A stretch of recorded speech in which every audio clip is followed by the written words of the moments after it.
আবিয়াতা আবিয়াতা হইয়া ডিভোর্সি মেয়ের বিয়ে করছে। তারপরে আমাকে বলছে আমি যদি সফল হতে পারি তোমাকে রানী বানিয়ে রাখবো। আজকে দেখেন এই জান্নাতকে কিভাবে দেখতেছেন, এভাবে রানী বানায় রাখছে। তার যত টাকা, আমরা জায়গা কিনছি, জায়গা আমার নামে দিছে। আমরা বাড়ি বানাইতেছি, এই বাড়ি সবকিছু আমার নামে দিছে। তার নামে ব্যাংকে কোনো অ্যাকাউন্ট নাই, আমার নামে ও টাকা রাখছে, আমার নামে গাড়ি করছে, বাড়ি করছে, সবকিছু করছে। ও এক টাকাও তার পিছনে রাখে নাই। এখন যদি আমি তারে ধোকা দিয়ে দিই, আমি ধোকা দিব?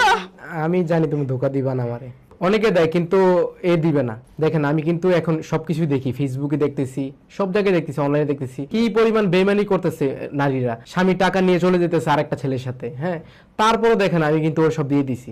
এখন যদি চলে যায় আমার কিছু করার নেই, আমার নসিব আমি মাইনা নিব, কিছু করার নেই। এটার জন্য আমি ভয় পেয়ে তাকে দেওয়া বন্ধ করবো না, আমি সব দিব, আমার যা আছে সব দিব, ভবিষ্যতে যা পাবো সব ওর নামে দিব, বাকিটা নসিব। যাইতেও পারি কিন্তু ঠিক নাই। শোনো, আমি তোমার সাথে আমার জীবন থাকতেও বেমানি করব না, কারণ তুমি মানুষটা আসো দেখাই আমি আজকে সফল, বুঝছো? তোমাকে আমি মৃত্যুর আগ পর্যন্ত ছাড়বো না।